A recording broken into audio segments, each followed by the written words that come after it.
handles it differently. Personally, for me, it's easy. I don't really think that far ahead. And so I'm able to kind of like have these little like adrenaline hits and then think about other things, distract myself. And then on the day I can be like in the warm up, jumping the warm up, and I'm still kind of postponing thinking about it, and then go to the box. And obviously everything seems better when you leave the box. It doesn't always work that way, but it feels better. So I tend to have that momentary panic right at the end. And then I'm like, all right, there it is. Here we go. This is just the next step of not thinking too much about it. And we have a couple of riders there that I've talked to when I've been writing the article and the preview for this and the handicapping, that are not in that state, but that might be how they handle things, making sure that they look at all the outs they might have, Sometimes I think almost the anticipation of what you're about to do is the hardest part. Once you leave that box or even go in the box, you're finally doing the task at hand. So I always found that I was like, okay, I'm good. No matter what goes on and what happens out there, you're past the worst part of it almost, now you just have to go ride your horse, and it might work out and it might not. But I always found once I left the box, it was just the easier part then. And I think the other thing is when you leave the box, what do you have to handle? Well, there's jump number 1. Yeah. I have to handle jump number 1. Yeah. Then there's number 2. You can't be handling jump number 10 while you're gliding down to number 1. So worry about the one in front of you and worry about every single one of them. And then I think that when you're doing that, you also have this, you ride 4 horses, I think, at these competitions often. Like I was lucky with Parker, I rarely rode more than 2 horses on that course. And I mean that you start with 1 horse and then a quarter way around, you have a different horse because now the fences are really big, the footings, whatever it is, you climb some hills, you've gone down some hills, and then you have the 50 to 75%, you're now riding a different horse. That horse I think is the best horse because it's really loose, it's keen, but it's focused the same way you should be focused. And then the last 25% is an unknown horse, and at that point it usually happens around anywhere from 8.5 to 10 minutes. All of a sudden your horse will go and just kind of feel a little bit like it needs to chill out. And at that point on every course, I always, when I'm walking with students, I'm like, okay, so you got to just relax, let them gallop in stride. You don't need to go slower, but just stay in stride. Don't harass them. Let them have 45 seconds to just kind of feel okay with what's going on. And then kind of go, are you there? What do you think?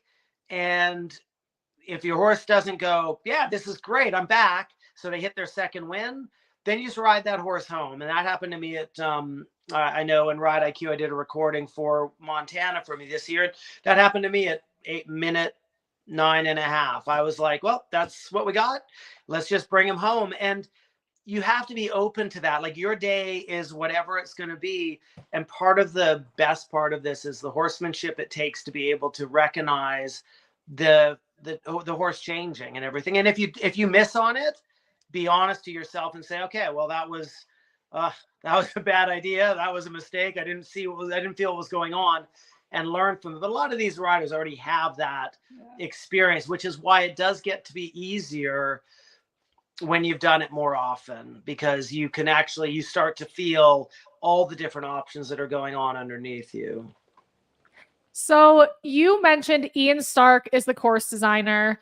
Given that, what can people expect in terms of the challenge? Is it going to be a big challenge to make time, or is it the technicality of it, or is it the terrain that Maryland presents?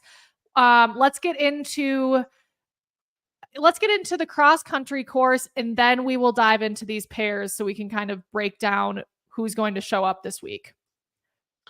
Well, historically, Ian is known for big, bold courses. So he himself always, that was how he rode, and that's how his courses tend to be, is you can expect they're going to be big. The first year Maryland was there, everybody looked at the course and was like, it's not jumpable. It was so big and scary. But he has a way of doing that. But if you ride it forward, it rewards you. And it actually worked out really well. Last year, the time was a little too easy. And the year before. Both times he's designed there, the time has been way too easy to achieve. And it's been a complaint from the European riders coming over because they want to compete, challenge the heck out of it, so they have a better chance of being successful on the weekend. And that does lower the bar a little bit, so they don't get as much out of the cross country as they would hope for.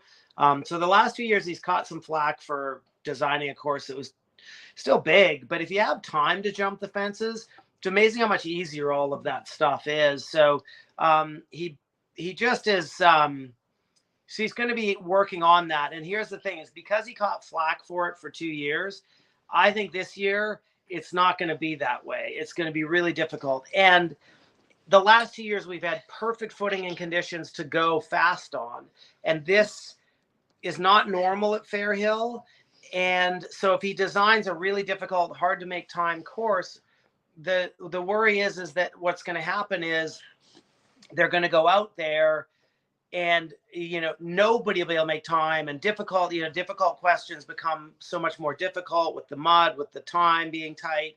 And so it's a hard line at Fairhill. Like the last 2 years, if it had traditional Fairhill or Maryland footing and rain and weather, you probably would have seen the time difficult to make, and everybody would feel a little bit differently about what they're doing. So I think he is under a bit of a pressure. Plus, he's in the last 2 years of his designing any courses. And so because of that, these are sort of his last 2 years to really kind of make a big impact on the sport and in the competition. So sorry, we're having electrical issues. Yeah, having to plug a phone in. Sorry, we'll be good in a second. There we go. You're going to see, from what I understand, he's making the actual cross-country test much more difficult. There's going to be a lot more to do at the end of the course when you're in that last 25% of horses that you've not felt them that way before.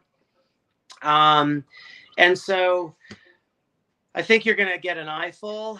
I think at Fairhill or Maryland, the thing you want to do is you want to walk the course, and you want to go out and walk while it's going on, or find somewhere where you can see a lot and watch on a Jumbotron, because that course goes like all over the place and it's hard to really see the whole thing. Like you end up in a lot of trees and hills in your way of the visual. So yeah, I think it's going to be, it's going to be something, even in the last 2 years where it's not been as difficult. It's not like it was simple. The top riders maybe weren't tested as much as we should have seen. Definitely. And as you were saying, the time may have been a little bit more within reach because the weather conditions and the footing was great the last couple of years. I was looking up what the weather is supposed to be this coming weekend. Have you taken a look at it yet? Well, the last I saw was rainy on Saturday and a little bit chilly. That's what I'm seeing. I'm seeing a high 54, 60% chance of rain. So maybe they'll get something to work through. Do you think that Ian is going to respond to some of the feedback that it's been too easy to make and make it, maybe course correct? I think so. Yeah, absolutely. Absolutely. There's no doubt. He's talked about it. That's the modifications I've heard about on the course are in line with that, to the point where riders that are very brave and well seasoned sort of were like, can you believe that's what we're gonna have to do at the end of the course, that type of thing. So it's going to be, in the end, you go out there and you ride what's in front of you and you ride what's underneath you, and you ride within your capabilities. And a lot of this stuff isn't unsolvable, but the problem a lot of times is people get a little bit like, I'm going to win Maryland, and take too big a grasp of the, effort. And no sport works well with that. But it's, they're all qualified to be there. They all have the potential to make this work. In my handicapping, I usually see a couple people on the lists where I'm like, oh my God, that person, there's no way they should go. And those ones are dead easy to predict because they usually don't work out. And rarely are you surprised by it. But that's the little world that people create for themselves. And I don't think, I didn't see that this year on there. There's going to be people that are going to have to work, but I didn't see that, like, there's no way that person's ever going to do it, Okay. Yeah. So that said, you've mentioned the article that you wrote. You wrote an article for the Chronicle of the Horse to do some predictions for Maryland. Is that article already out? Yes. Okay. So Google that. Anybody who's interested in reading up on this after this conversation, do not deviate away from this conversation, but after. And you do that each year, or you've done that in the recent years for Kentucky. Is this the first time that you've written the article for Maryland? No, I did last year, and I think I did the year before, actually. I've done it since it started. Okay. And just so that everybody, like, Maryland is, if you ever get a chance, you want to go there, and I stress it in my articles, it is beautiful. It is what eventing horse country should look like. It's not a manufactured showground like most of the places we go now. And I mean, the horses, like, it's going to be cold on Saturday. The horses are going to love that. I'm taking a 5-year-old up and doing the championship. Our Conroy horse that we've been doing on Ride IQ for a couple of years, doing his sort of pathway to wherever he goes in the future.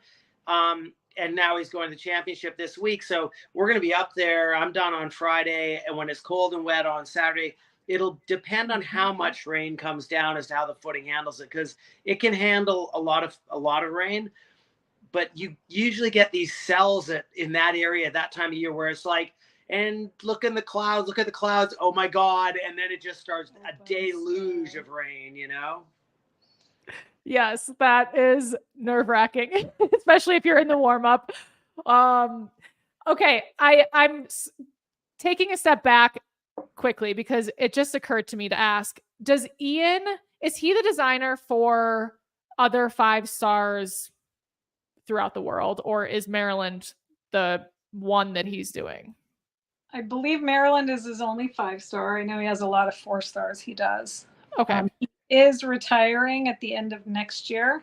So 2024 is to be his last year designing any courses, if he sticks with it. I know some people are trying to convince him not to, but. Got it. That's helpful. I was just curious for spectators, if they were like, oh, this reminds me of whatever other course 5-star that he's been in charge of recently, but he's been the Maryland course designer in recent years. So that's what we can look to. And he is, he's excellent. Yeah. He's smart. He's thoughtful. He has the ability to look at what he's done in a positive and negative light and then adjust from it. It is going to be, I don't know how you're going to, like, there's some great course designers out there, but we're going to miss him when he steps down. And that's why a lot of people are going to try to convince him to stay with it. But I think he's actually he's like, I put this as my number. And I think that's really admirable. And it says a lot about his thoughtfulness and what he's doing. Because there are some course designers that you're like, time's up, dude. Like, it's over. And but they can't let go of it, you know? Totally. Yep. Okay. Well, we are a decent chunk of time into this predictions episode already. And that is as much my fault this time as it is yours, Kyle. But of course, it's usually mostly your fault. Not yours ever, Jen. You keep us moving. Let's talk about overall this field of 27 pairs. Do we have 5-star rookies that are competing this coming weekend? And are there any superstars that are gracing the entry list? Well, I think what we should do is just run through them one by one, and we can kind of cover that in the moment, because absolutely we've got both of those. We've got the best in the world and some people taking their first stab at this. So I will let you tell me who you want to cover, and I will pull up some photos for anybody who's watching and not just listening. I'll pull up photos while you talk. Okay, so the first one on our list is Ariel Haroni on Dutch Times. Well, okay, so and now it's up to me. Yeah. So Ariel's been riding at the advanced level actually for quite a while. She's done a pretty good number of 4-stars. She has quite a good cross-country record. The last 18 months has been actually, I don't think she's had a penalty on her record. Goes a little bit peacefully or slow, but again, like I said earlier, because she's rides within her capabilities. And what I like is I love that this horse is 15 years old. she's been riding him for quite a while, and she's really spent the time she's checked all the boxes. She should have a great weekend. A great weekend, not a winning weekend, but a great weekend because she knows this horse really well. It is a really good horse. It tries so hard. It's a great jumper. Its flat work is good, but it's not brilliant. And she should have as a rookie, because this is her first 5-star, this is her first advanced horse. I think she's gonna have a really good weekend. I mean, I think she's gonna be absolutely thrilled with how this all ends up. And he's a very good show jumper. He's done some actual FEI show jumping, and if she gets into that show jumping ring, she should be able to come home with whatever she gets. I think she's probably down the order, but it's not a huge number of people there this year, so she should still get a good placing. Cool. That's exciting that she's a rookie right off the bat. All right, who's next? Yeah. So, well, we have Zach Brandt on direct advance. Yeah. So this is his third 5-star. He's gone advanced on this horse for a while. It's only 12 years old, which is actually where they start to come into their own and really understand the job and sort of peak up. The dressage is a bit of a struggle. He had a good dressage a couple weeks ago down here, but one-offs don't tend to make predictions. So we're kind of thinking, like, if he gets mid-30s, he'd probably be pretty happy. Normally he's high 30s to low 40s. This horse is a great jumper. Zach's a really good rider. He's super keen, coming on professional. And he's had some trouble with the other 2 5-stars he's gone to. But I think that now he's had the time to really get this horse in order. And I feel like this is actually, third time's a charm. And I think he's going to have, a good round on him. I don't think it's I don't think it's a winner, but it's not a strong year of numbers. So I think he could end up with quite a good, decent placing from this. He'll be really happy and thrilled with a clear round. And then whatever this horse goes into show jumping on, it'll come out of show jumping on that same score. Zach is a very good show jumper. He sits really well. And this horse, first of all, is bred to event and show jump. And it is like, I'd be betting on it in the show jump ring. So I think he's gonna have quite a good year, but I'm guessing he's not going to be fast enough on cross country because he can get a little bit hard to manage out there. And that sometimes is a bit of you see that, and sometimes in the horses when they've had a little oversight in their training to get to the level. But now he's had time to sort of really familiarize himself with the horse and get it more rideable. So, I think he'll probably be happy with some time penalties on cross country and a clear round. That would be very exciting. It's such a cute horse. Yeah. And it's fun to see Zach take on this level and be developing himself. Yeah, for sure. And I think that again, I think last year he came to his first 5-star here, and I thought it was way too early. He went to Kentucky, had a couple stops, and I thought it might still just not be there, but he's it's really now or never. If you don't have it by that third go, you're kind of really should kind of go, I gotta really revamp what the heck's going on here, Yep. Then we've got Buck Davidson on Sorokama. So this is a 12-year-old as well. I think it's been to 4 5-stars already. Buck bought this horse through Jill Henenberg. She actually contacted me about it when they had it for sale because one of her students had it. She was like, it's a proper horse. You need to come and look at it. But we didn't have any. It wasn't that expensive, but we just don't have the owners kicking around. And then she called Buck, I think probably the same day. He went over, looked at it, loved it, and just brought it on to this level. I think it was doing training maybe at the time. So it's come on very quickly. But it's had a good go of it. It was here last year. It had a very good cross-country round. Its show jumping has been hit or miss. Miss more than hit. It usually has, multiple rails, but he can get down to 4. And he's had a couple rounds where I've seen it where I think with Buck, he's never quits trying to figure it out. I think he's got a bit of a line on it. My guess is it'll have a rail anyways. But it's a full thoroughbred, American bred horse, big stride, good jumper.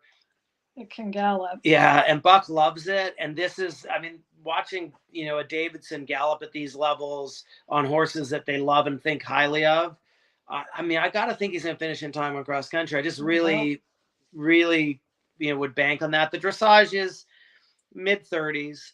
So that's not going to, again, it's not going to be impactful enough. And then he's just got to hope on the last day that he has, a day that is, they can drive home, not throwing the, helmet at the dashboard.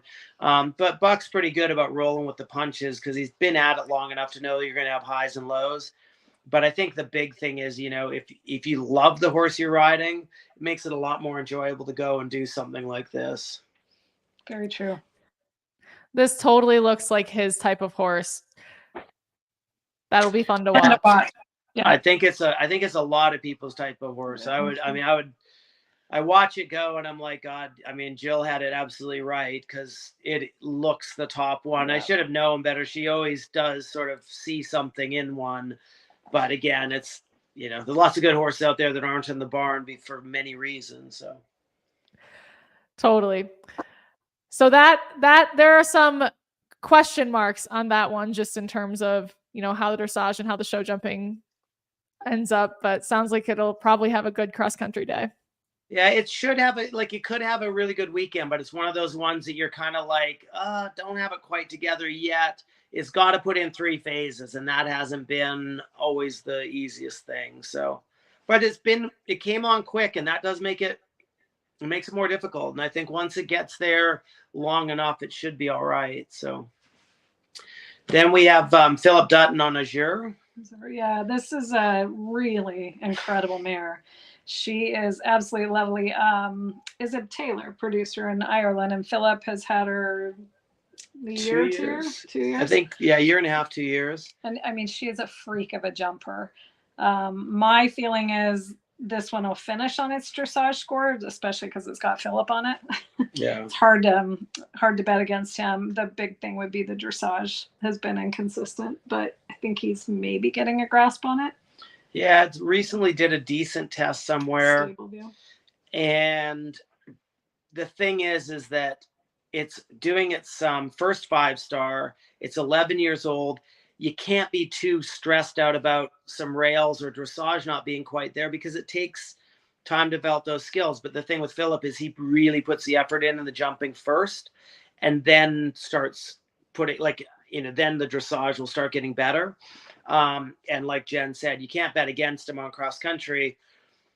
He just knows how to do the job, post the scores, get the clear round. And this horse, I mean, it is, you want to see something spectacular. This is it. Cool. Yeah, she's really cool to watch. Yeah. And, Philip's gone and he's got a very good batch of owners and supporters behind him as he's had for quite a while. And they're kind of putting together the last group of horses, I think, for him. And so they're not like Izib is an incredible rider for Ireland. They would have gone in and they bought a going horse, and those things are hard to do. And my guess is he's trying to make sure he's really set well for the Olympics next year. And this one looks like the sort. Mm-hmm. I'm excited to watch it go. Wow. What a beautiful horse. So for anyone who's watching this, I mean, there's a photo here, just absolutely stunning dapple gray mare. Has she had some good finishes? You said this is her first 5-star. She had some strong finishes at the 4-star level. Yeah, she did very well with Izib. And she's done well with Philip as well, like very well. I think she was in the top bid at the AECs. Like, what was he? She's third. She won the long at Bromont. Yeah. So she's doing it with the dressage not quite being there. Like, the 4 long at Bromont is that's a great event to actually prep for this. So there's no question it's going to go. I mean, very little question is going to go well. It's going to be how that first day goes, is whether it gets, right in the mix at the end of the weekend. Okay. How exciting. And then a low level question also for people who are watching. This photo shows her she's wearing a face mask. She's also being ridden in a hack more, which isn't really relevant in show jumping. But what are these like sleazy face masks for? Is that just sensitive skin for rubbing, or is No, it it makes them look sexy. Everybody's dressed. It is up. intimidating and sexy. They're gonna go disco dancing afterwards. No, the concept is that there's a titanium weave in there and other ceramics that are supposed to get the horse and keep them a little less stressed. So it's for relaxation. We used the first prototype on those years ago on Parker. And people used to mock the hell out of me for it because it looked like, you look, when you're the first one, you always look like an idiot. But at the same time, I don't know. Like, I mean, look, he still had lots of days where I was like, oh my God, what I really need is him to stop doing this. So I'm not sure how helpful it is, but people might be a placebo. Maybe if you believe, you're transmitting relaxation to your horse. So yeah. So there you go. Yeah, if it doesn't hurt. Yeah. Parker needed the 2.0 option, maybe like the extra titanium or something. I'm sure they've advanced what they're doing with it, but again, like how much is if it really did what it's going to do? When I get stressed out, wouldn't I have one? Like I would just find it difficult. I find it difficult to believe that something that would work that well is going to be that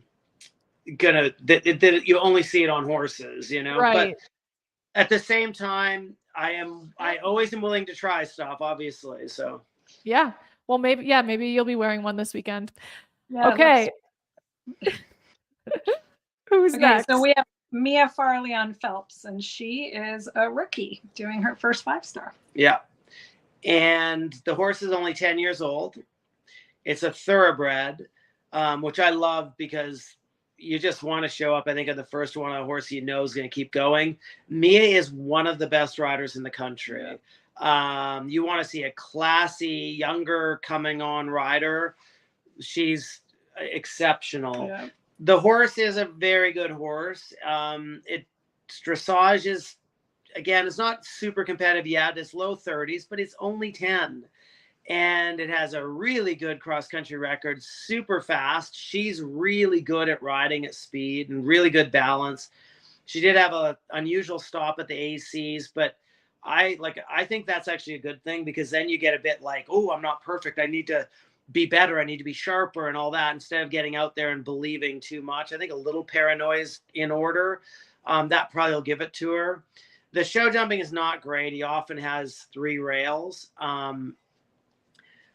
Again, I think she gives him a great ride, but just think about it. The amount of strength that's going to need to do what we're doing, it's going to develop over time. So in another couple of years, he's probably down, and jumping cleanly. And she's produced this one. And I mean, I love that when, I love riders that produce them. I love rookies that bring them on themselves because it shows ownership. She rides with David O'Connor, who is the owner of this one, I believe. Yeah, actually, I think that's right. I think he owns this one.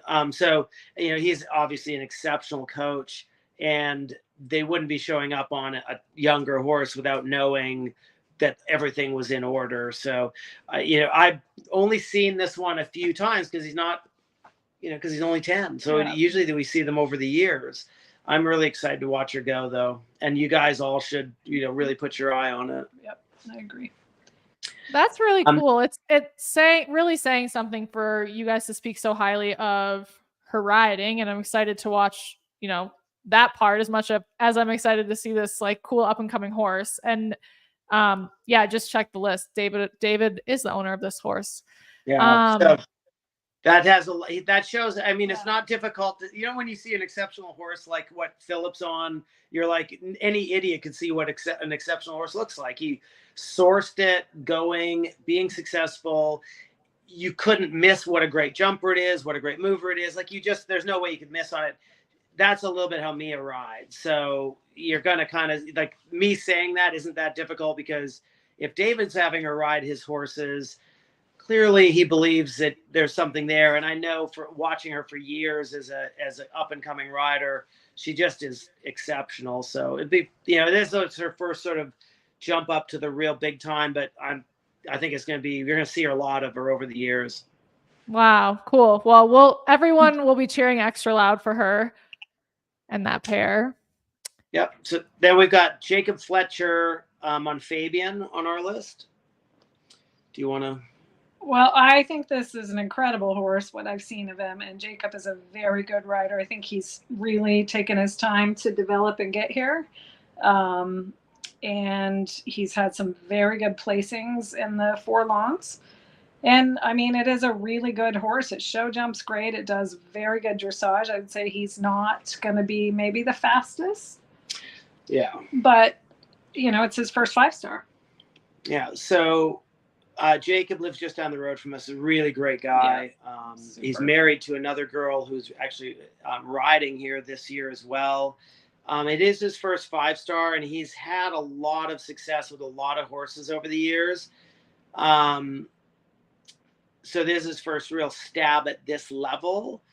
And the only thing I'd say is, like, he's done really well. He's won a lot of the shorts. He was second in the long this spring at the 4-star.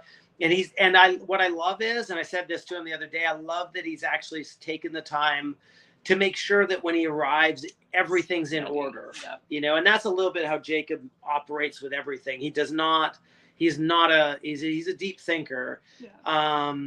And he rides really stylish. He rides really forward, which for me is a little bit too forward, but it doesn't really matter what your visual opinion is. It is what works for the rider, and it works for him. And he rides, he's out of the horse's way. He's balanced over his leg. And he should have a great weekend. I think Jacob's going to have to kind of let go of himself a little bit and be less, has to know the answer before he asks the question. I think he needs to kind of go, I can figure it out as I go and go along.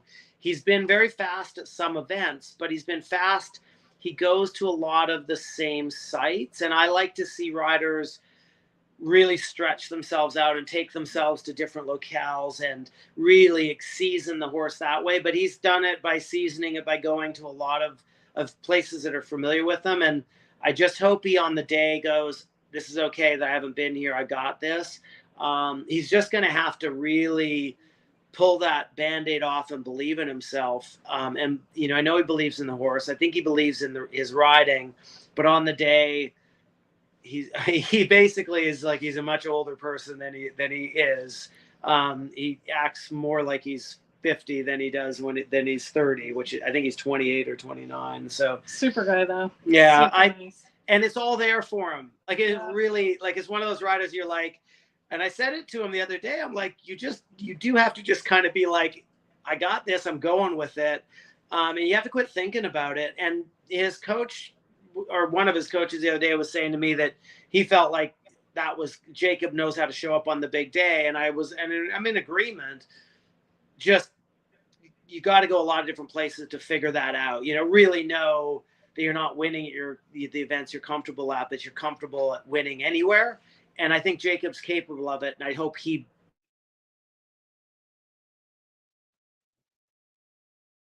So that's, I mean, Jacob. I think he'll be good at the end of the weekend. The horse is a really good jumper. If it doesn't have a great show jump round, it's not any reflection other than it's probably the first time at the level, and it's a bit of a one-off. It's good on the flat. It's good on cross country. He has spent long enough getting ready for it. There's no doubt.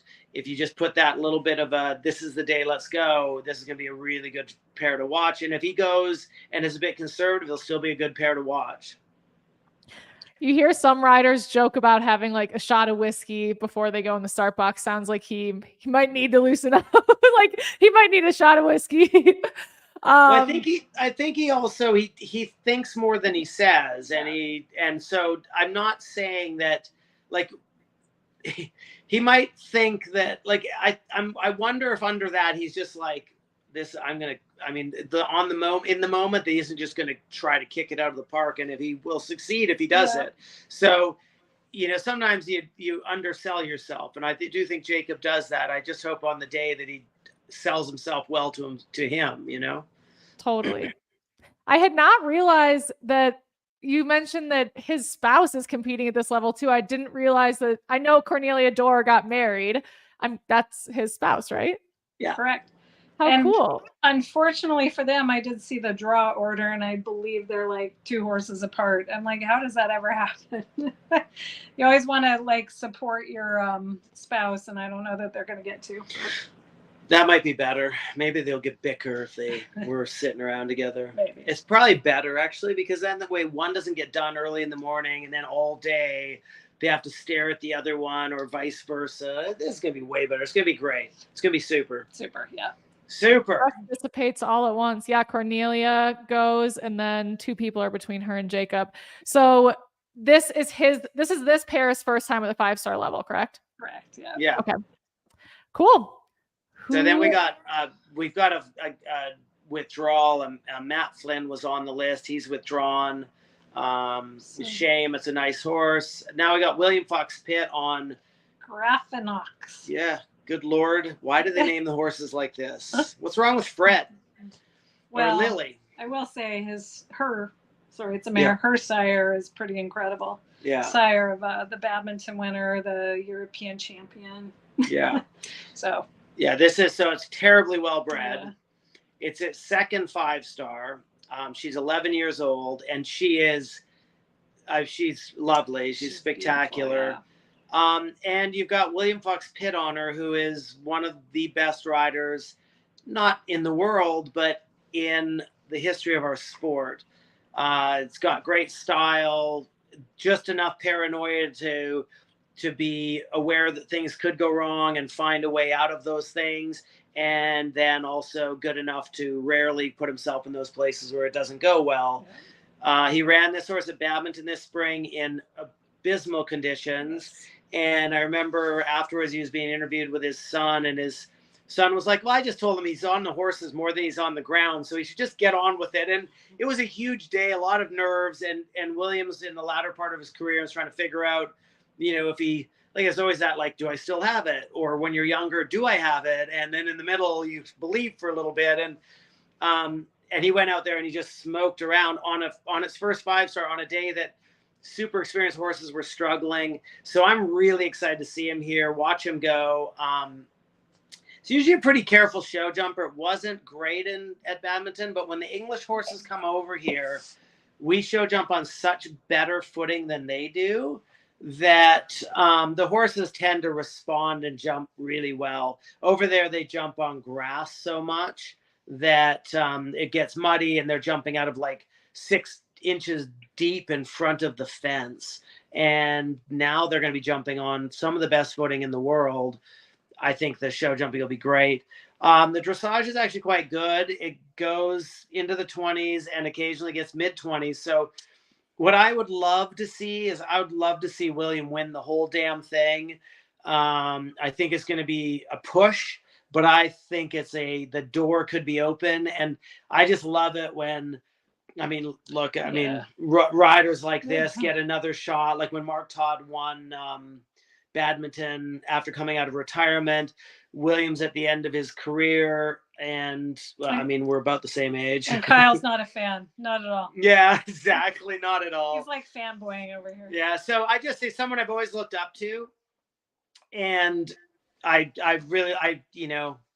can kind of get with it. We had a good conversation this winter, him and I, and you kind of don't realize that we're all on the same path. And it was a conversation where I said to Jen afterwards, like, you're talking to him, but it's like he's talking to me, and he's saying things that I completely get because, but I wouldn't have thought he would think that way, So I think it's gonna be awesome. He's gonna be so much fun to watch.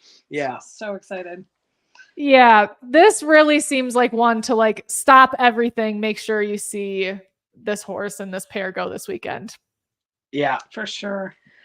But there's not so many going that you couldn't just stop and watch the whole damn competition. That's true. I will be doing that. Yeah. So then we've got Emily Hamill on Corvette. So much fun to watch jump. If you guys have not seen him, he jumps harder than any horse, I think, in the whole field. Yeah. He wants to do it better and bigger than anyone. One of our former, you see in that picture right there, that's an advanced Ricaner. And it looks like it's half the size of the jump, which it is, but he should be jumping right at it so it looks big. He makes it look small. And this horse was sourced by Mike and Emma Winter in England, who do a great job finding horses. And we've actually had him on Ask an Expert to do something for sale horse stuff. So I just mentioned that because this stuff is all kind of comes together, you know, like William is going to do some recording for Ride IQ, and I love that. But this horse, she's had it for a really long time. When I first saw it go, I was like, it is never going to keep jumping. It's scared, which it's not. It totally believes. And then I was like, well, there's no way it can stay sound because that much pressure jumping over a fence. It just, well, here it is, 16 years. Yeah. It's done visit 6 5-star.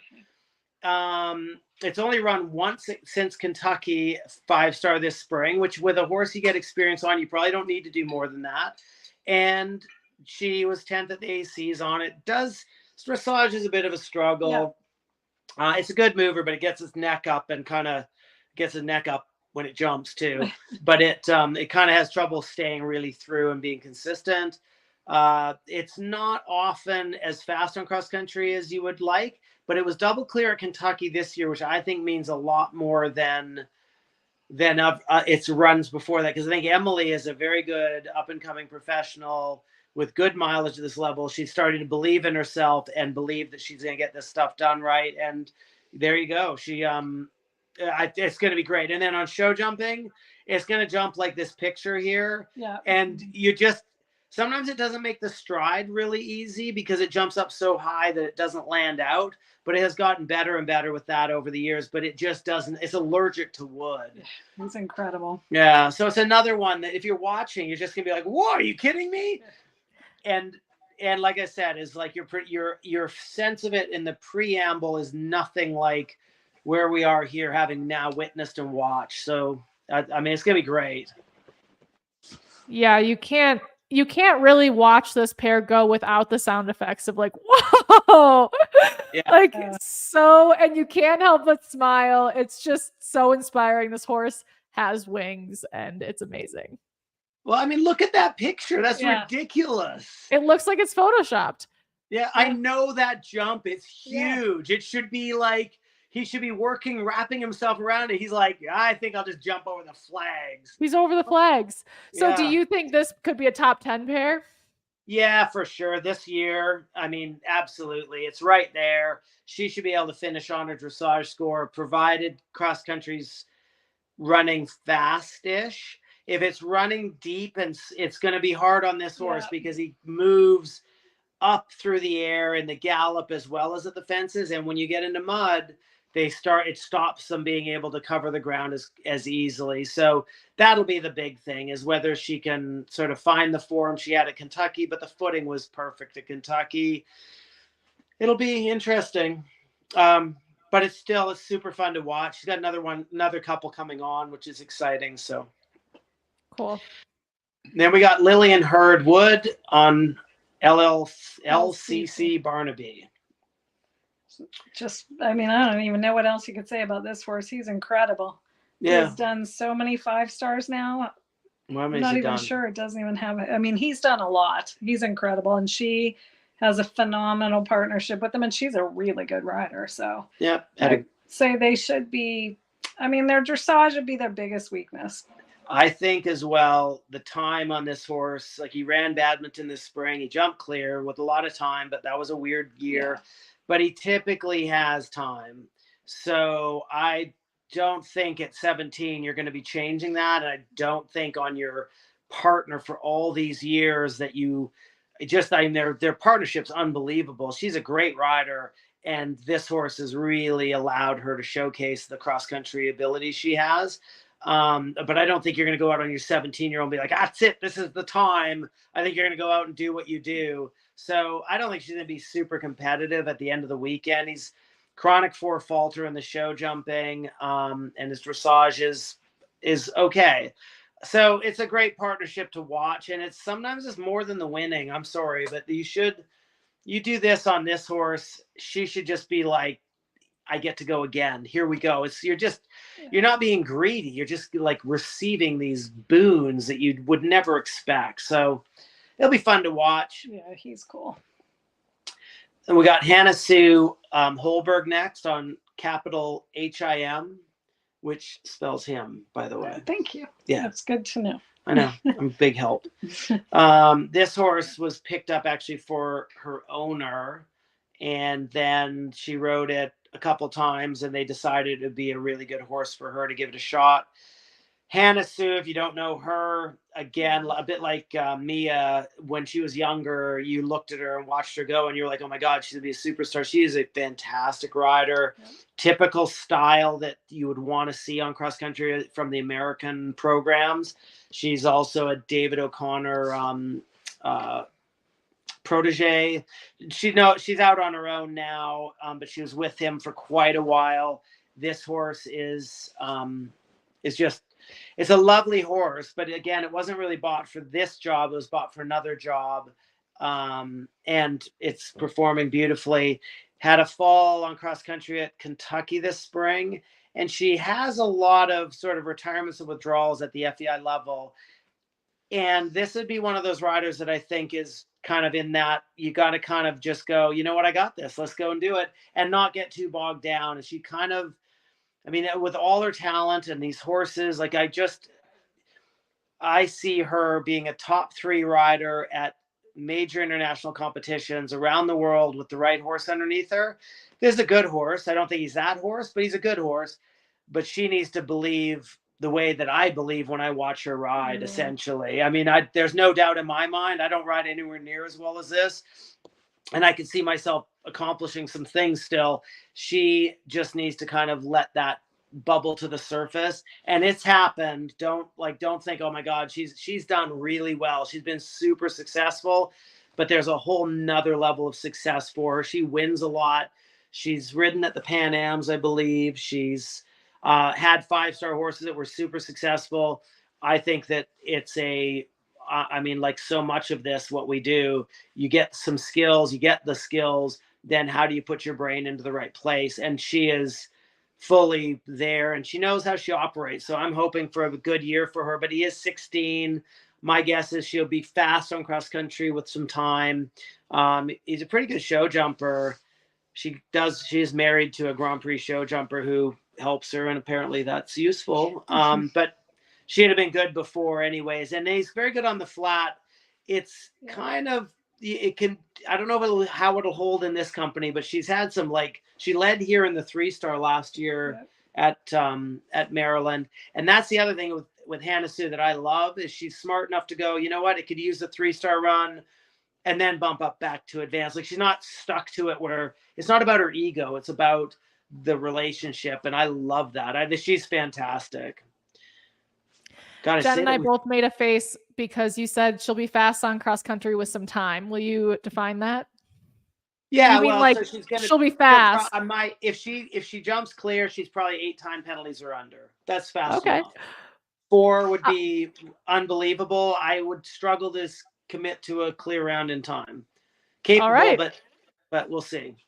I like the specificity there. So also coming to mind for me is that a lot of the people that you guys are mentioning here, or that are entered or being discussed, are people that have been on the InStride podcast with Sinead. So Sinead has dug into 90 plus minutes of these riders' stories. So if you're interested, I know Hannah Sue has an episode.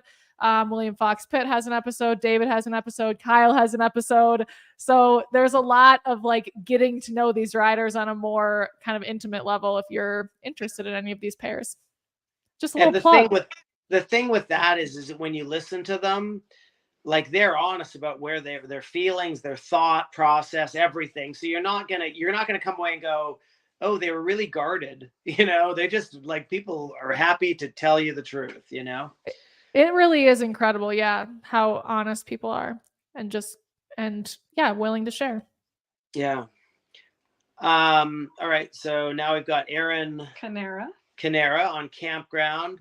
Another really nice thoroughbred. It's done really well with Aaron. Going to be a struggle. This is a good year to get a good ribbon, but he'd be very beatable as far as the numbers. His dressage is high 30s to low 40s. Pretty fast on cross country on the days that it really, when she really wants it. But but very clean on cross country. And then she usually has a rail or two in show jumping. She's won a lot. This horse has got a lot of mileage with her. But what is a great story part here is she rides this horse in a partnership with the amateur owner who actually owns it. So she's competing in advanced, and then the amateur has it at training. I think. Yeah, like that. You just don't see that, you know. Like it's awesome. So incredible horse. Really incredible horse. Really good rider, and a very unique way of doing it. And that's when you go through all of this and you look at all the people's histories and everything, you're going to see a huge variety of different ways that people get there. So that could be, if you have a really nice horse and you're not interested in this, you might go, you know what, maybe we could share it. Maybe we could, you know, like I know they get a real great, you know, a feeling of accomplishment doing this. So she won the 4-star short at Jockey Club a few years ago. Long at Jockey Club. Yeah, I believe the last year it ran. Yeah, and so she's had this horse advanced for a really long time, and you know, you love seeing partnerships and older partnerships going to these things. So you know, again, great horsemanship. She's kept this horse going at these levels and sharing them out. So that is a really cool fun fact. That is really fun to think of. That would be really, I would find that very difficult, because when I get on one and I start setting up the way I want it to go, and then someone else is riding it, I'm like, oh, it's not going the way I want. Like I very much get in my head that way. Like catch riding's easy for me. Once I've had them for 2 weeks, all of a sudden it's a different thing, because I'm like, oh, now it's mine. But I mean, it says a lot about the horse. It says a lot about their relationship between the three of them. Totally. It's like a really cool three-way. Okay. I saw you consider whether you were going to say it out loud. I paused for quite a while. I was like, I don't know. The wheels were turning. Yeah. Okay. So then we got Sarah Kuhn on Mr. Cash Van de Stert. Yeah. More names that are just ridiculous. But so this is an 11-year-old warm blood. Sarah's a really good rider. Her father is the organizer or secretary and runs event entries over here in America, and this family is stewed in the sport. Her sister groomed at the Olympics for Becky Holder. Just the best people in the world, like just as honest, genuine, sweet, a huge family, and just like great people. And Sarah is a really good rider and has spent a considerable amount of time building herself up to get here. So when you watch her go, it's like all of her, this is her first 5-star. He's only 11.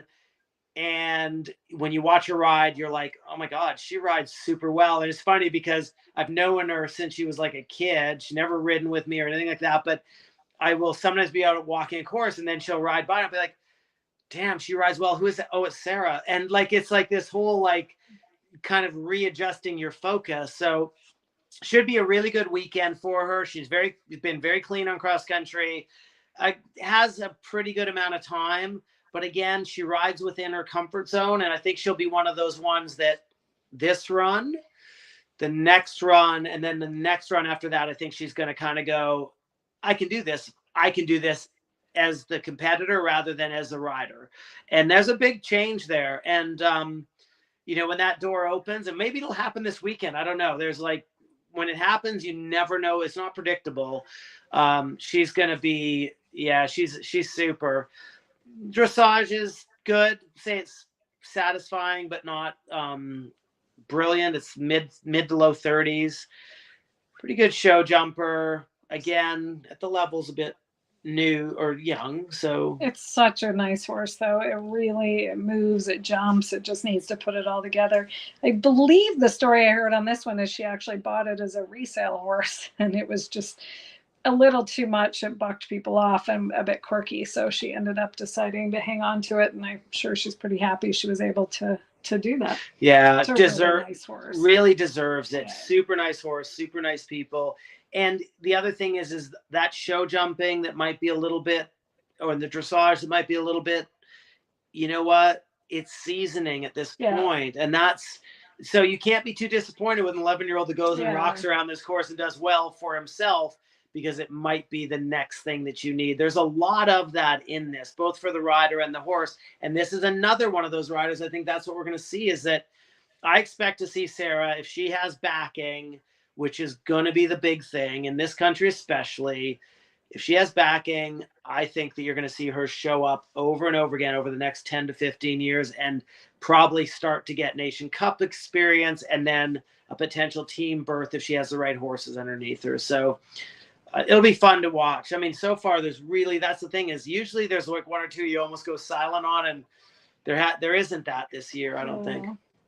Except wow, that's really cool. I didn't put it together until just now, but you guys know, for anyone else, I grew up in Minnesota, where Becky Holder spent a lot of her time, and Sarah's sister was like I would get like stars in my eyes and just be so amazed by what a talent she was. And it was so cool that she was working, with and for Becky too.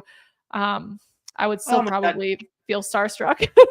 And just like the nicest. Yeah, like when we were at the Olympics, Becky was there, and she groomed for Becky all over the place. When we were at the World, same thing. We see her at all the events, but just the most, I mean, how they raise those kids to be the way they are is unbelievable. And so what is Aubrey, and she, but and a really good rider. Like when she stopped riding, I was like, why would she stop riding? She's so much better than most of us. But I think she just made different choices, So here's her sister out there doing it. Really cool. Yeah. So then we got this one that's like, I don't know. Nobody knows her. Yeah. Piggy March, I think her name is. Yes, a new person. Yeah. She lives in England, I believe. And her horse's name is Brookfield Cavalier Cruise. So I don't know. Guessing it's well bred. Yeah, might be well bred. That's an Irish sport horse. Cavalier has produced many 5-star horses. As you can see from this photo, just an okay jumper, form's not bad, and little bit of skill. Just gets over it.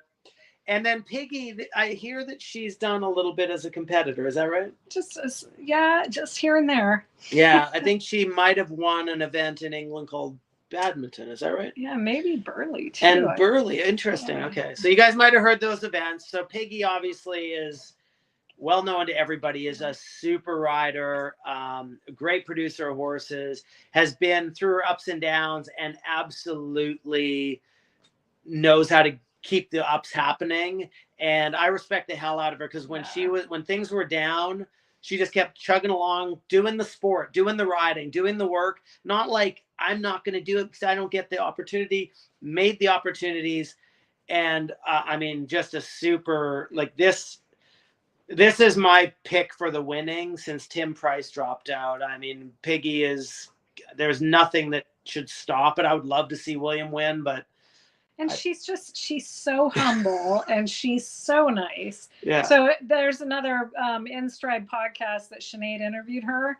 I loved listening to Piggy because she goes through all the things we've all gone through as far as her thoughts and whatever, if she's good enough. And I mean, like, clearly she's better than any of us, but she has those same, she just seems so likable. And I actually met her. We bought a horse through her a few years ago for a client and she was so nice. And I mean, she showed us the horse. She took her time and did all of that when she didn't have to. And I mean, she's just such a humble, nice person. So even if she wasn't as good as she was, you just still want her to win because she's such a nice person. So I'm rooting for her. Yeah, it's funny. Sure. Jen came back from that trip. There was a couple of those trips, and she'll come back and be like, oh my God, I met Tom Jackson. Is that one of them? Tom Jackson. Yeah, and she was like, he's just so nice and so great. And so now we're seeing him compete in the world stage, and he's like, and she did the same thing when she came back from Peggy. Now Peggy had already been successful, but she's like,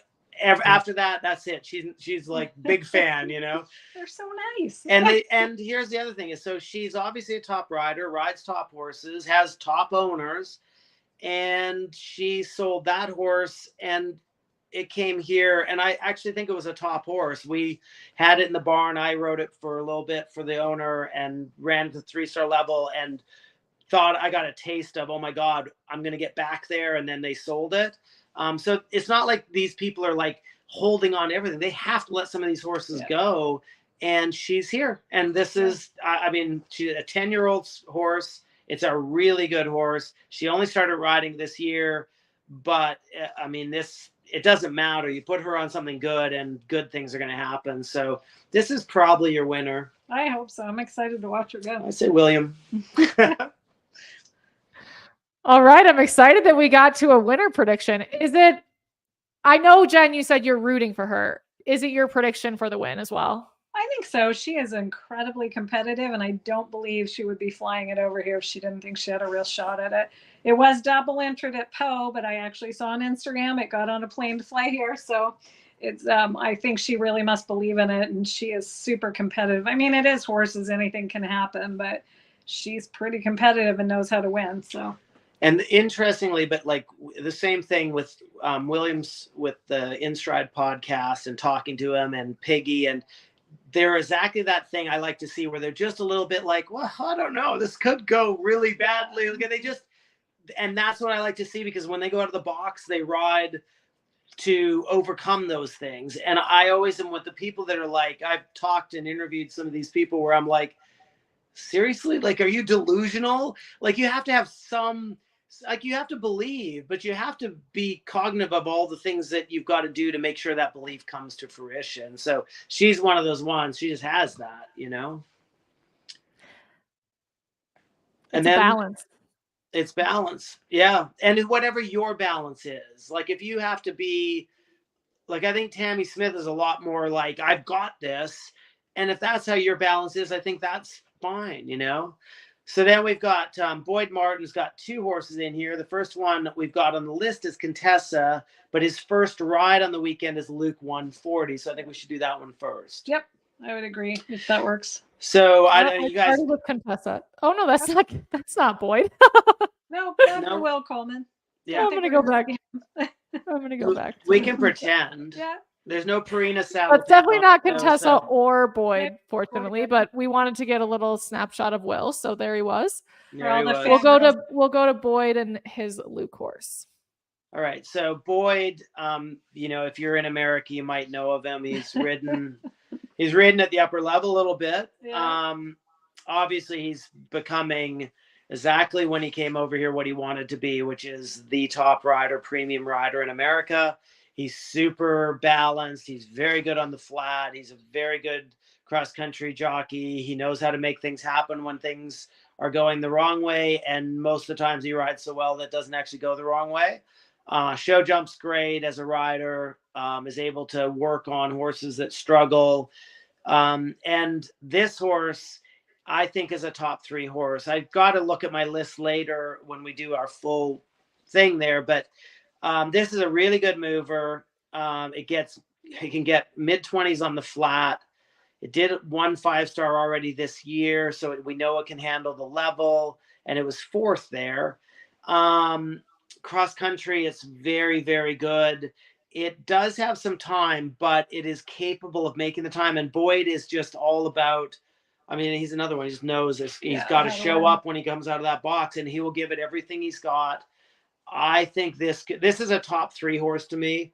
And I think it could be, like I said the other day on one of the podcasts, I was like, it wouldn't surprise me to see this be his second 5-star win.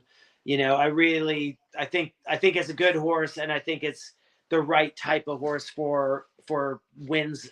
And I think this is probably an Olympic horse next year if everything holds together on him. And I will say, for those of you that are interested, he is by the same stallion as London 52, which I always find interesting because they're kind of opposite. I don't know if you guys have ever seen Luke in the flash, but he's little. Yeah. And London 52 is not. But they both are obviously extremely talented. And they both buck like mothers. Yes, yes, they do have that. Yeah, if you ever, like, I don't know if this one still does, but I know when it came over here, he bought it, brought it over, and then tried to get people to buy into a syndicate. Like, so he said he had all these people over at his farm, and he was riding him around, and it just unloaded him. He was like, I'm laying in the dirt going, well, I wonder how I'm going to make this sale now. But, like, you know, the thing with Boyd is he's committed. He's giving everything he's got to the next 10 years, I'd say. He's like, I just absolutely right. It's like a blank check on his life to make this happen. So this is a good one. Boyd's coming off a big win at Morven this past weekend in some really awful conditions. So I think, he's on a high right now. So. Yeah. Boyd doesn't avoid the No. difficulty, and that I love that. So then Boyd on Contessa. I think he actually owns Contessa. Yeah, I don't actually know. Yeah. So Contessa's a 14-year-old. She's already done. She did Kentucky this spring. Obviously, at 14 under Boyd, it means that he's taken some time getting her here. But she's usually clear on cross country. She's a good cross country jumper. She has some time. She wouldn't be as.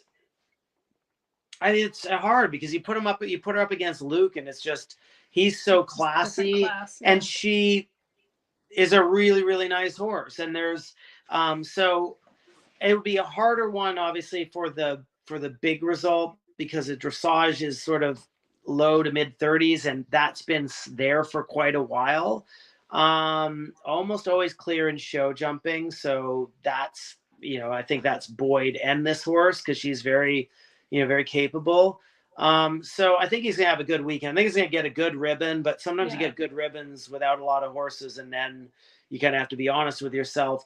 But he should be coming home with his dressage score, honestly. So that could be a top 10, top 8.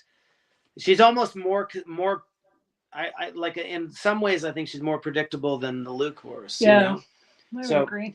He's riding her second, which I thought was I think he got to choose, but I think that's a little bit strange just because I would have thought that he'd want to know the course before because she's faster than the Luke horse. It kind of sometimes helps to get a chance to ride your faster horse first, find your lines to help the other one around. So, but he's going to go and try his best. So maybe he'll be top 5 on both. I didn't realize that if you're on multiple horses, they give you the choice in the draw of which to take. That's gone back and forth, we were right? About they used to not allow it. Then they would allow it. Then they were talking about, and then they didn't allow it. I thought they were back allowing it. I know I did get to choose at one or two of events, but I don't know what it is right now. The one thing you can be absolutely certain of is the FEI. If there's a rule that hasn't been written, they'll find a way to write it and switch it 15 times so that nobody knows predictably what to happen. And then they'll probably give you a fine for screwing it up. Yeah. Yeah. Got it. Perfect. So we got Andrew McConnell next. Ferry's cello. Yeah. Andrew is a super God. They are like, I'm not usually this positive, but Andrew is a really good rider. Yeah. He's another up and coming rider for America. You're going to see this guy for the next 15 years. He's now got a good group of horses. A few years ago, I did a handicap for something. And I said that the only thing lacking from Andrew's whatever was having the group of horses. And I was at an event and I ran into someone who had a horse underneath him. I'm like, good. You need to have horse. This guy deserves their support, not just because of his riding, but he is as hardworking as you come. He's committed to all this. It's like, this is his only thing. He loves this. Yeah. So huge fan. I see a big future for him. There's a really nice horse. It's its first 5-star. It was entered at Kentucky, but didn't get to jog. I'm just really excited to watch him go. I think Andrew's going to be a bit conservative on the weekend. It's not actually gone. It had a really good round, a really good cross-country record, but this summer it kind of started to get a bit patchy, which you don't love. You love to see like a little mistake so people kind of go, oh my God. But I don't think you want to kind of have a few of them because then you start to think, am I not in control of my destiny here? But it's a good show jumper. It wouldn't be the best show jumper, but it's a good show jumper. Usually has a rail, but it's capable in there. And Andrew will give it a nice, consistent ride. So whatever the horse is used to, Andrew will pull up and show up with. I look, this won't be Andrew's biggest year. I promise you that. This is going to be Andrew in years coming will outdo this performance by miles. Yet I think he's going to have a good year here. It's a good rider. Yeah. And he has the right head on his shoulders for this, you know, a little bit. I think he needs to almost be kind of open himself up to being slightly more reckless. He rode with William Fox Pitt for a few years. I don't mean reckless in his riding, but in his thought process, be a bit like, I got this. He rode with William Fox Pitt for, I think, 2 years, and like was just one of Williams' riders. And Williams produced a lot of riders. Mm-hmm. So here's one more example of it. And he has a really good style that would sort of emulate Williams' riding. And you know what? I keep saying it, but I can't think of a nicer guy. Yeah. Like, I mean, he's me. He's a really nice guy. Except me. Yeah, except me. See, Okay, this is how we'll this move is. on. I have to say things to myself. Let's move on. Yeah, This sometimes you really have to is an lie to abnormal yourself amount of because people won't positivity lie in the to best you. way. So this is this horse's first 5-star, but not Andrew's. No, it's both of them. Yeah. Oh, both. Okay. Yeah. Exciting. Yep. We got Bobby Meyerhoff now on La Mamba. La Mamba. Again, why do people name their horses this? Anyways, so this is a 12-year-old. It's horse's first 5-star. Bobby's a very good rider, very enthusiastic, has ridden at the level. This horse is good. It does low 30s on the flat. It's pretty clear on show jumping, but has a pretty good amount of time usually. A pretty good jumper on cross country. It has a pretty good amount of time usually, and then it's not a great show jumper. Although, wow, you look at that photo. Yeah, it should be, but it's funny. It just doesn't seem to have the bascule right where it needs to at the time it needs it all the time. But, you know, look, if it's having time with a rider that's as enthusiastic as Bobby, and wants it as much as Bobby does, my guess is it's probably not that fast. And what that reason is, I can't tell you. I've watched it go, but I never really made the number calculations until I was doing the handicapping for this, and it did surprise me a bit that it wasn't quicker.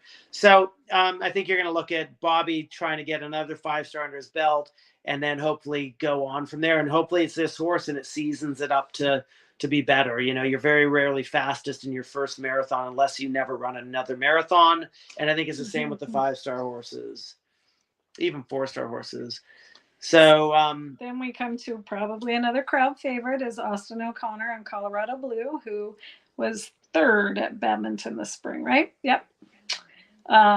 Austin's an Irish rider coming over. He's based in England, but he's Irish, and he's a very good cross-country rider. Yeah, and he's had a lot of success with this horse. He's super fast, really good show jumper. Dressage is good, especially, and this is not but especially when you consider the Irish part. This horse, because it's not like you're looking at the Germans, you know. But this horse has been on 2 teams as well, so it's dealt with pressure in all sorts of different ways. And it rerouted here because they had a stop at Burley, and that is going to be a boon for us here in this country, because getting to watch riders and horses like this at these competitions is, it just makes the international competition properly international. It says something about what's the buzz in Europe that he decided to bring the horse here as opposed to going to Europe and competing it there on a 5-star. And I believe he actually was the fastest horse at Badminton this spring in that horrible weather. So he could be looking really good on Saturday if we get a lot of rain and mud. I thought Roz was faster, but I don't think he was actually a little bit faster. Okay. She just had it in hand, I'm pretty sure. But it is like, this is going to be fun for everybody to watch, and it's gray, and everybody loves it gray, and he's Irish and has an accent, so everybody loves that. And really nice. I got to look at horses. Really nice guy. Super nice. They all just seem nice because you live with me. Do you realize that? Okay. So many nice guys competing. That said, actually brings up a good point. We mentioned like William Fox Pitt and Piggy and Austin, and these people are bringing their horses over from overseas. Why are they choosing to ride at Maryland? I mean, honestly, from the outside, like Austin had trouble at Burley, so he's rerouting. My guess is with Piggy and William, like this is a really good galloping course. Like your other option, if your horses are ready to go to Burley, then your other option over there is Poe, which is quite twisty. And so this one actually gives you a really nice gallop. And, I think that for a lot of horses, you want to get them confident by coming over and letting them run around rather than Poe, from what we've heard and seen, you're jumping, you're turning, and some horses don't respond well to that. Fun. So, yeah. So, and I said in the article I wrote for the Chronicle that Maryland is the place you go that most makes you feel like you're in Europe or in England competing. Not for the, because it's very vast at Maryland, but it's the terrain and the grass. And when I rode there last year, I remember coming away from Fence 4 and being like, oh my God, this is why we do, this is it just felt like so right. Yeah. And you can't make that. You can't create that somewhere. It's got to be there. And so this is going to suit these guys. That's the other part. Kentucky's close, but it's not quite the same way on cross country that way. So with the Olympics coming up in 2024, is that on people's mind too, in terms of the competitions they're choosing? If they, I guess, yeah. How does that play into it? I think you choose your events for your horse and hope that your events that you chose were so right for your horse that puts you in that spot for the Olympics. Maryland will not be a good setup course for the Olympics. But if you have a great run at Maryland, you're probably going to be on the team for the Olympics, But it's not, they're totally different types of courses, because Paris is going to be shorter, twistier, smaller. You want that just big striding, big jumping, brave horse for this next weekend. And then also for the Olympics, you don't have to do a 5-star. You can qualify at a 4-star. So they are different types of horses. Yeah. This is going to be, everybody's thinking for the Olympics, not Saturday morning, but thinking of it coming to here. But they're really coming in general for this competition. So, so then we got Doug Payne, one of our Ride IQ coaches on Quantum Leap. And they've got a lot of mileage now at the 5-star. This is going to be their 6th 5-star. It is a U.S. bred horse, which is kind of fun. And shout out to his breeder, Elizabeth Callahan. Is that right? I think so. Yep. Yeah. And this horse actually did the Young Event Horse Championships. So he came up through the program and competed at it was Fair Hill back when he did it. As a 5-year-old, and then went on to do the Young Horse Championships in France because he got the grant for that. So it's kind of fun to see the horses that started there as young horses now at the top level. Yeah. Very good jumper, very fast on cross country, good show jumping. Dressage is really hit or miss. I watched it go at the ACs and I felt so bad for Doug. He was really good on his technical stuff. His changes were good. His halts were good. And the rest of the time, the horse looked like someone had dropped a firecracker under the saddle. It was and it didn't score terribly, but there wasn't much he could do with it. It was third at Kentucky a couple of years ago.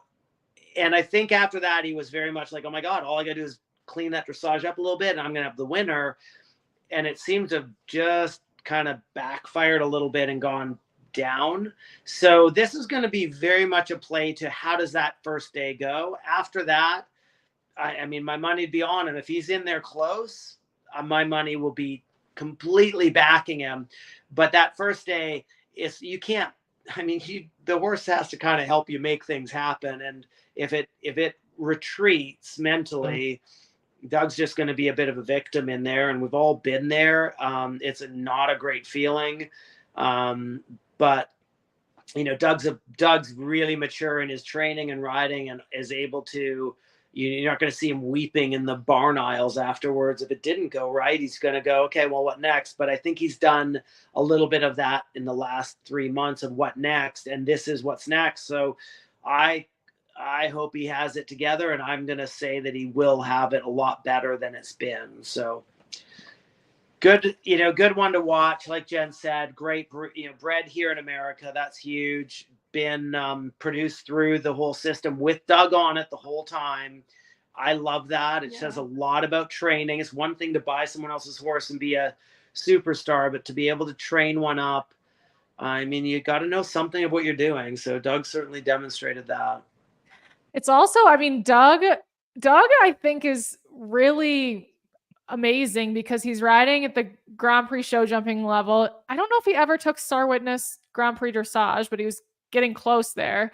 I just saw him doing a hunter competition, like a video of that this past weekend, which I was surprised by, but it was so cool to see. So, and he's like And an A+ Club graduate. The nicest guy, right, Jen? Just so the nicest nice. guy. I can't believe how many pairs we still have to get through. Yeah, just looked at my sorry. list. We won't talk about any more nice guys. Okay. Yeah. Carolyn Powell, super nice lady, really nice. And Green Acres Special Cavalier, another Cavalier bred horse. It's its third 5-star, and it is 10 years old. Oh, wow. And that should tell you everything about this horse, but also this rider. Carolyn Powell is unbelievable. She's from New Zealand. She's ridden on all like teams for them. She's won Burley on just a legend of a horse, and Lenamore, and she is she's fantastic. She's great. She is an absolute. She's the nicest I person. have no idea. I don't know her at all. I've met her and hung out a little bit with her, but no, she probably kicks puppies. That's what we're gonna say.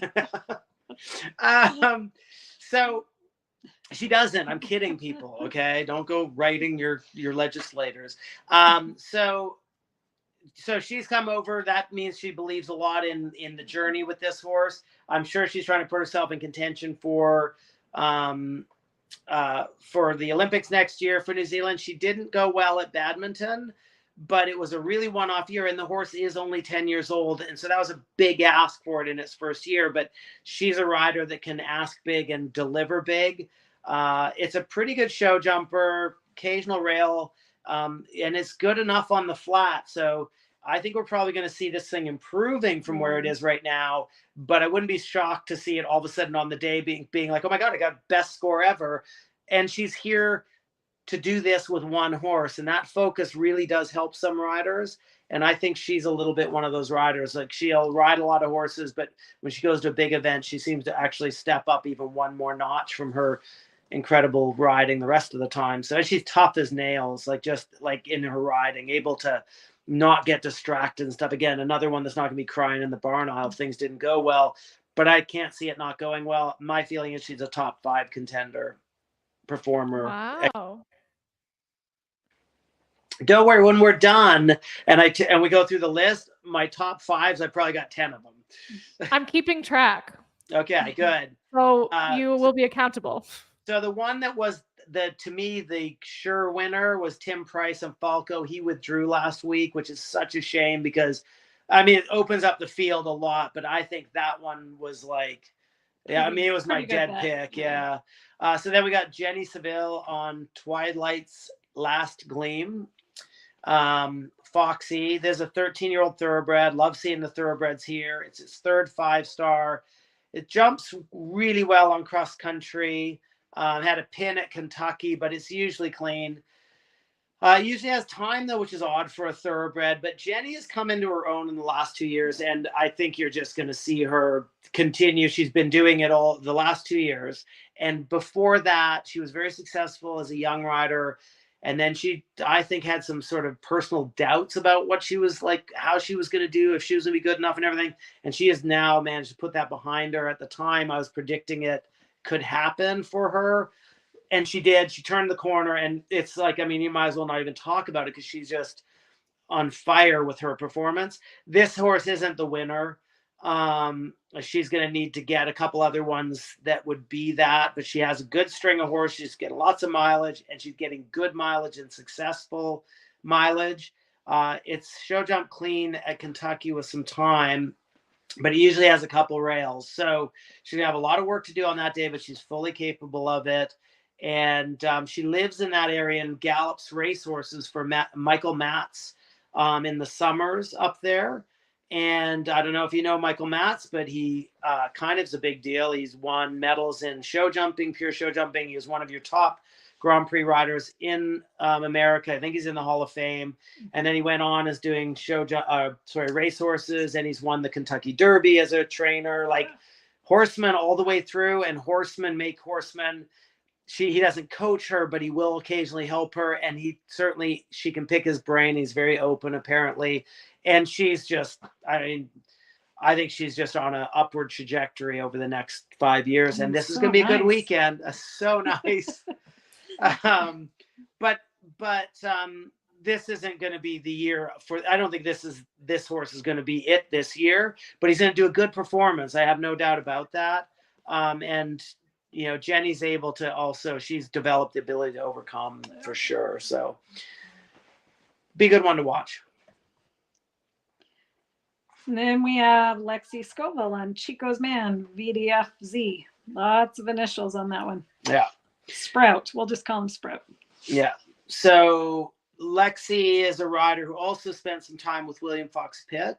This is a super good jumper. Like, it's amazing. I mean, the thing is you're not seeing a lot of dogs in here because these horses were well picked when they were younger, and she picked this one up and developed it and has had a lot of good success with it. And when she was with William, when she was here, it was pretty good. She went overseas. It kind of was hit or miss when she was here. She went to Williams, and she took off. She was doing so well over there, had a great program, the right support, all the stuff that put her in the place. And she was there for a few years, and then she came back over, and it sort of threw the balance off a little bit in some way. And I don't know what it is. It doesn't really matter, but we all kind of, you don't make decisions lightly. And I think whatever she, when she came back over, it just got a little bit out of whack. It wasn't jumping that well. It's been stopping a little bit last year. Did her first 5-star at Kentucky last year. She had 1 stop. And then after that, it kind of went into eliminations and some stops. This spring, dressage is mid to high 30s. It looks like it should be better than that. And she's a really good rider on the flat. It has had, though, 3 clear runs in the last little bit. And I do wonder if this is going to give her the confidence to make the performance, and the failures are going to make her smart enough to know that you can only believe so much. You do have to do. That would be a hope and prediction, I guess. It's a fairly good, I mean, it's actually quite a good show jumper. Yeah. And she rides it really well in the show jumping, but it looks class enough to go into the pure show jumping, as a lot of these do. She won't be the fastest. My guess is she's going for the completion to build on it for next year. And I think if she has a clear run on cross country, she is going to be over the moon, and she's fully capable of it. Like, none of this is like, oh, well, she'll never, she just had it. And then just when you have it, sometimes the thing that changes, you don't even know what it is that changed. And I know she came back to America, and she probably should have stayed in Europe for another 2 years just to make sure she confirmed herself as she took this next big step. But, life takes you where it takes you. She now lives down here in Ocala, and this should be a big year for her. And hopefully it's going to be the big year she needs, or the big competition she needs. We're going to go to Booley. Selmeyer on Millfield Lancando. Lancando. We could do that one. Or we could call him Lance. Or we could call him Lance. We're going to call him Lance. Yeah, there we go. Yeah, this is a really good jumper. Just like she bought this one off of Kevin Keane. And she's a professional up in the Northeast. And she was looking for a horse to get mileage on, and this one was in Kevin's barn, and he was like, well, this one wants to jump all the fences, and that's what she was looking for, and that's what it's done. It did have a fall this spring at Kentucky, but it last year jumped around really well there, and it's been usually consistently clear on cross country, and she rides within herself the whole time. She doesn't do stupid things. You can only drive as fast as you can drive, and she rides as fast as she can ride. I think she probably is capable beyond actually her time on cross country of where it is, but she doesn't put herself into that place, and I kind of really respect her for that. So she usually has time penalties and is a bit slow. It's a good show jumper, occasional rail. Has had rails at the last couple of events. Maybe just needs a tune up, who knows. But this will be a good one. It'll be a finisher. It's not going to be a competitor, but she's going for the mileage to learn more about this level, and she's going to learn a lot. And I think it's going to be it's a good one to watch. Yeah. Then we have Sydney Solomon on Early Review C, another U.S. bred horse. Lori Cameron. She's the same one who bred Mixed Master C that Liz Halliday rides. So obviously another smart person breeding horses. So, Yeah, this is a really nice horse. And if you're interested, she lives in Ocala, and she is breeding still. Has like she's got nice young horses there. It'd be a great, like, if you were trying to start a string from the bottom, I'd drive up there and buy 2 or 3, bring them back here, and then just sort of produce, because I think she does that. This horse struggles a bit on the flat, but it's a very good jumper on cross country. Sydney is a really good rider, and she should be able to jump around and handle Maryland quite well. It's 14 years old, so it's got enough seasoning, and she's sort of medium time. It's not the super fast. It's not the fastest horse in the world, but again, she's clear for a reason. I think did have a late tip up at Kentucky, and that, this is a Hanoverian, so it's gonna be interesting to see if maybe those hills and the distance, and if the weather is a bit muddy, if it might make it struggle a bit. Clean show jumper though, one, occasional rail, but she gives it a very consistent ride, and that does allow the horse to do a good job. And when you've got long time partnership with a horse, you guys start to understand each other, and that's what this is. So should be a good weekend. It wouldn't be the winner, obviously. It's going to be out of the mix, or out of the hunt, but in the mix, let's say. I don't know which one you want to use on that, but I think that's perfect. Yeah. Then we've got Monica Spencer, an artist. She is a New Zealand rider. This is her second attempt at her 5-star. She was at Adelaide this spring, and she was winning the dressage, but had a fall on cross country. But the interesting thing here is, and we're seeing a lot more of this, you were asking about the Olympics. We're seeing horses show up at their first 5-star after being already named to teams. This horse actually competed for New Zealand, which is no small feat, at the World Championships last year, and was part of the team bronze medal performance. And that's before it ever did a 5-star. So clearly they saw something and they were correct. She's a really good rider, and she's committed to this silly journey that we're doing. The horse is really capable, and it's already had real pressure testing at big events. And the show jumping at the Worlds was really, really difficult. It did have some rails there, but usually it's clean. And the Worlds was like a bit of a one-off for the show jumping. It asked probably too much for horses on the last day, and it took not just an exceptional horse to jump the clear round. It took a bit of a freak. And this horse, I think, is an exceptional horse, and actually should show it here. This one should be in the hunt. Like it should be right there. It should make people nervous through the weekend about where they're placing, basically. Then the last one we have on this, we have one. Sorry, we do have another. We got Oliver Townsend on Cooley Rosalind. Now this is the only 9-year-old in the competition, so that's quite a big ask. She did do a 5-star already at Lemulin, where she had a stop, but as a 9-year-old, keep that in mind. Decent cross-country record, a pin at one event. Everything else is clean with some time penalties as a 9-year-old.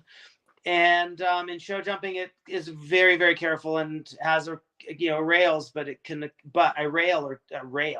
occasionally, but jumps clean most of the time.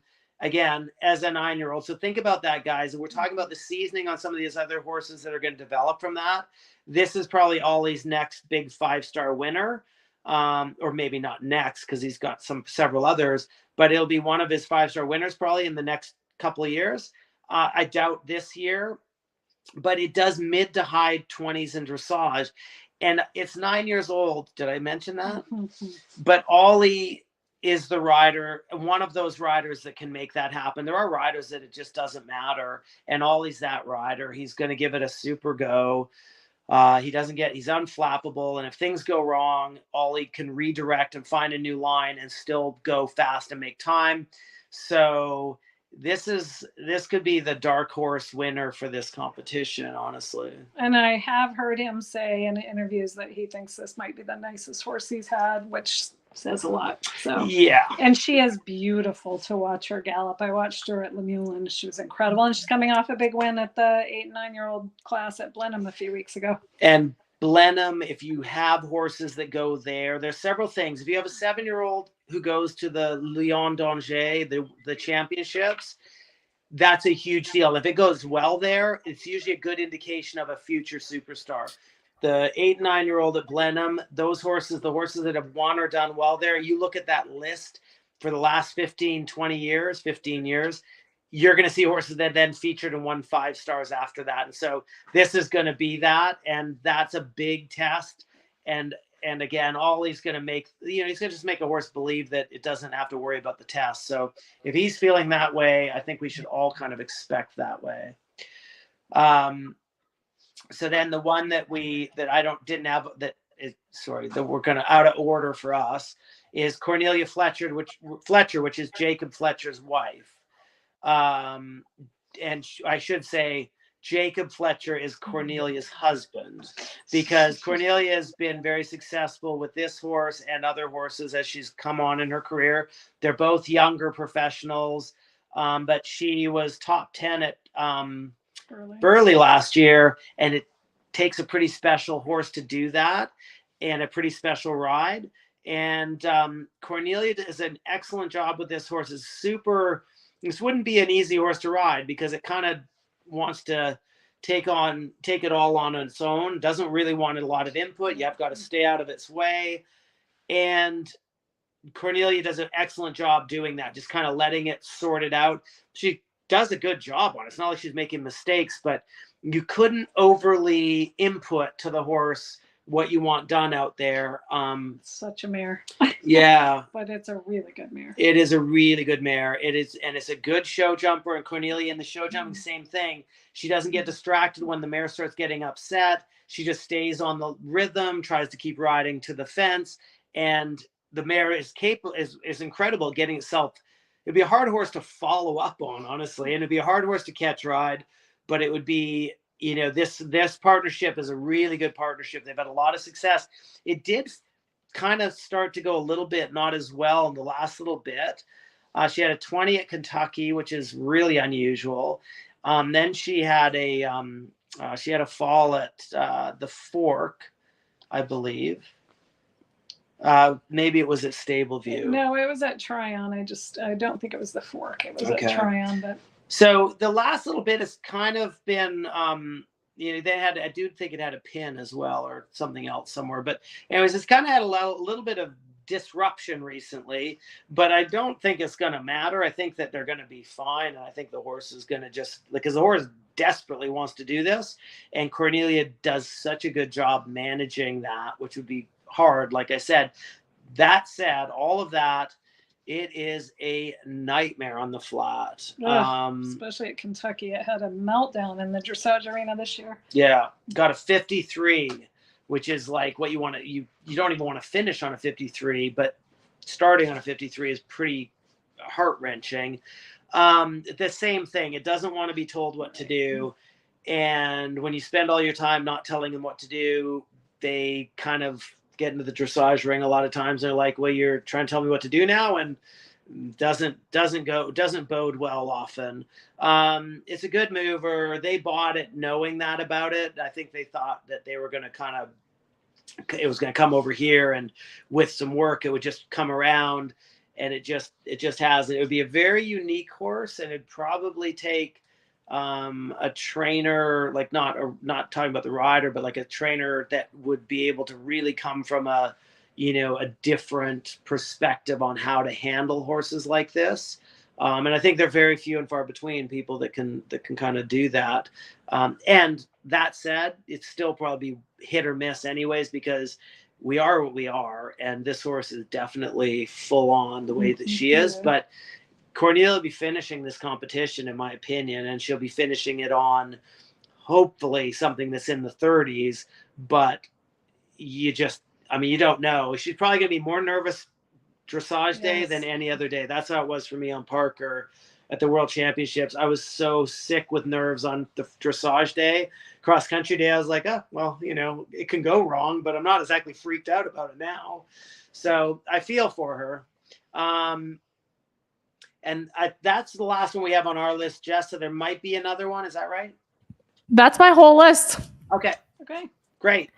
So to recap, in the top 5, does this sound right? In no specific order: Ollie Townend, Piggy March, Boyd on Luke, William Fox Pitt, and Caroline Powell.